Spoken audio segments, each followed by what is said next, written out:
A rede mundial de computadores nasceu em 1989, mas foi só por volta de 2004 que ela começou a ganhar um grande número de usuários, graças ao boom das redes sociais como Facebook, YouTube e Twitter. A partir desse momento, enormes empresas de tecnologia tomaram conta do fluxo de informações e dinheiro na internet. Hoje em dia, essas mesmas empresas valem bilhões e bilhões de dólares. O sonho de uma internet descentralizada parecia mais distante do que nunca, mas agora nós estamos no ponto de inflexão da Web 3.0. Uma internet descentralizada e segura, onde as pessoas podem trocar informações e dinheiro sem a necessidade de um intermediário, como um banco ou uma empresa de tecnologia. Uma internet onde você tem controle sobre os seus dados. Alguns dizem que a Web3 é uma baboseira e nunca vai existir de verdade. Outros dizem que ela é o futuro e que dá pra fazer muito dinheiro apostando nos projetos certos. E é sobre isso que eu vou falar no vídeo de hoje. Meu nome é Marcos e bora descomplicar essa bagaça aí.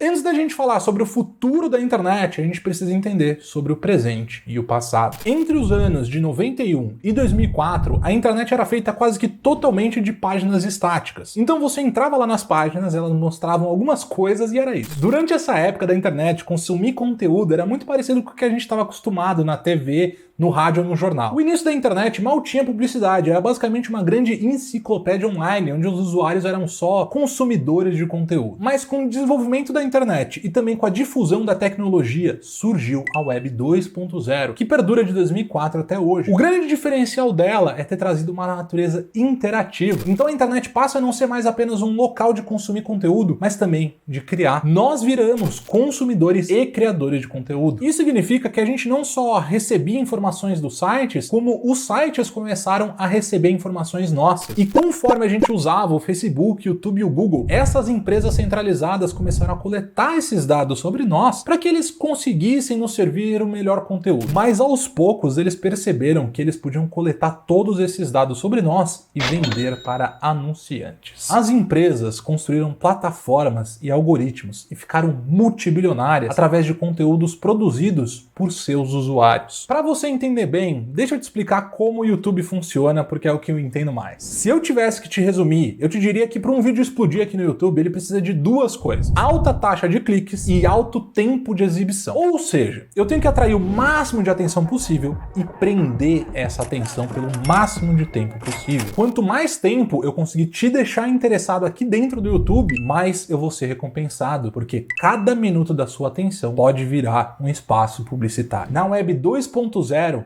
atenção é dinheiro. A Web 2 é a era das redes sociais, dos anúncios direcionados, da falta de privacidade e onde a atenção dos usuários são o produto. Alguns documentários, como O Dilema das Redes Sociais ou Privacidade Hackeada, nos mostram uma visão mais profunda sobre o tamanho do buraco que a gente está se metendo. Mas será que a gente tem uma saída? Ou a gente deve só aceitar que as grandes empresas de tecnologia vão dominar o mundo? É aí que surge a Web 3.0. Na Web 2, você é o produto, mas na Web 3, muitos acreditam que você vai ser o dono do conteúdo que produz online. Não existe uma definição amplamente aceita sobre o que a Web 3 significa, o que acaba deixando difícil de avaliar exatamente quais são as ambições desse novo conceito. Mas em geral, a ideia é que a Web 1 foi descentralizada, a Web 2 centralizou tudo na mão das grandes corporações e que a Web 3 vai descentralizar tudo de novo. A Web 3 deve dar pra gente a riqueza da Web 2, mas de forma descentralizada. Basicamente, a Web 3 vai fazer o mesmo que o Bitcoin fez com o dinheiro, só que aplicado em tudo. E não dá pra falar da Web 3 sem falar sobre o Bitcoin. O Bitcoin descentralizou o dinheiro, mas o que ele fez foi muito mais do que isso. Ele permitiu que a gente enxergasse uma forma diferente de fazer as coisas, uma forma de descentralizar o controle e o poder. Então a Web 3 é uma internet construída a partir dessa ideia de descentralização de poder que nasce com a tecnologia do blockchain. A blockchain permite coordenação em escala global, sem a necessidade de confiança em uma entidade centralizadora. E esse é o motor que faz a Web 3 girar. Então essa é a grande mudança de paradigma para uma internet mais democratizada. Imagina um sistema de busca que funciona da mesma forma que o Google, mas que não é operado por uma empresa gigantesca que vai coletar todos os seus dados, e sim por um coletivo de indivíduos que trabalham em conjunto através de um protocolo que cria essa coordenação. É isso que o The Graph almeja se tornar. Imagina uma internet onde você pode escolher ver propaganda ou desativar bloquear elas completamente, tipo como alguns de vocês fazem com adblocker hoje em dia, né? Só que ao ver a propaganda, você ganha parte do dinheiro de volta, como forma de te recompensar pela sua atenção. Uma internet onde eu, criador de conteúdo, posso ter uma participação muito maior sobre os ganhos do meu conteúdo. É isso que o browser Brave deseja fazer com o seu token BAT. Mas é óbvio que nem tudo são flores. A Web3 é uma ideia, e essa é a minha visão sobre ela. Existe muita discussão ainda se ela vai de fato existir e se ela vai ser realmente descentralizada. Primeiro, tem um problema de escala. Apesar da gente ter visto muitos projetos cada vez mais rápidos e baratos no mundo das criptomoedas, ainda há muita discussão se a internet, que é composta por uma quantidade monstruosa de dados e transações, conseguirá ser comportada em um sistema que funciona através da blockchain. Será que a gente vai conseguir a escala que a gente precisa? E será que vai funcionar de maneira prática? Além disso, as pessoas não se preocupam o suficiente com a privacidade delas. Elas querem aplicativos convenientes e fáceis de usar. Quase ninguém liga que o Instagram tá roubando os dados, porque com o Instagram você consegue ver como você vai ficar careca ou se transformar num cavalo. E a questão é que, em geral, os aplicativos da Web3 ainda são tanto difíceis de usar, o que pode inibir muitas pessoas de entrar nesse mundo. No final do dia, foi essa comodidade que fez as pessoas aceitarem uma internet centralizada na mão das grandes empresas. As pessoas, em geral, não se preocupam em como funciona, elas só querem que funcione e que seja rápido. Por isso, até, que muitas pessoas são céticas com a web descentralizada. Muitos acreditam que ela não vai funcionar de maneira prática, rápida e cômoda. Essa nova internet precisa ser mais fácil de usar e ter mais benefícios para que as pessoas realmente migrem. Por outro lado, a gente também precisa lembrar que esse é um mundo novo e que novidades estão sendo criadas todos os dias. Então não é porque não funciona hoje que não vai funcionar daqui 2 ou 5 anos. Uma outra discussão bem interessante foi a que o criador do Twitter, o Jack Dorsey, trouxe com esse tweet aqui, dizendo que na Web3 a gente não vai ser dono da internet, mas sim os grandes fundos de venture capital e os milionários do Vale do Silício, que são as pessoas por trás da criação desses novos sistemas. Existe uma discussão muito forte sobre a falsa descentralização nas criptos, já que muitas que existem hoje têm a maior parte dos seus tokens nas mãos de grandes investidores ou da equipe que criou o projeto,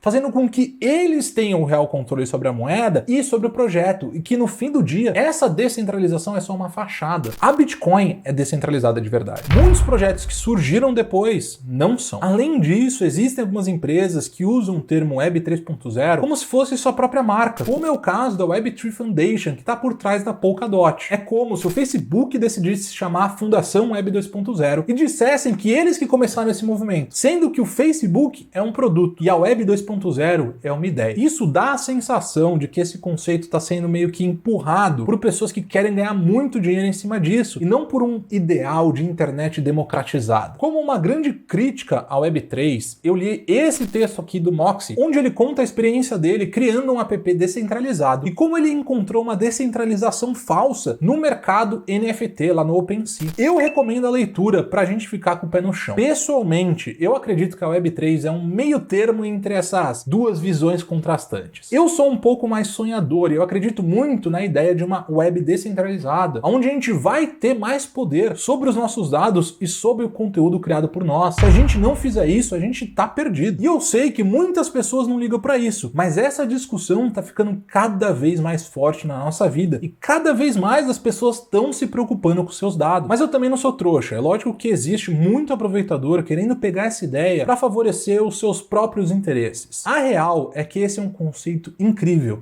e que tem um baita de um potencial. O grande risco é se esse potencial vai se tornar algo real. Dentro das minhas teses de investimento, eu acredito que investir na construção da Web3 pode ser muito interessante. E eu acho que a gente vai ter muitos desenvolvimentos nos próximos anos. O que eu acho muito interessante é que hoje você pode participar desse desenvolvimento através das criptomoedas, diferente do que aconteceu no desenvolvimento da Web 2. E por isso que eu fico tão empolgado. Mas é sempre importante a gente saber se os projetos que a gente vai apoiar realmente entregam aquelas promessas ou se eles são só uma embalagem bonita com conteúdo medíocre. Como sempre, não confie, verifique. E você, o que você acha? Você acha que a Web 3 tem futuro? É uma baboseira e nunca vai sair do papel? Escreve aqui embaixo porque eu quero saber. E aí eu aproveito para deixar vocês aqui com outros 2 vídeos do canal para vocês continuarem se aprofundando nesse mundo das criptos que é muito doido. Então clica aí e a gente se vê no próximo vídeo.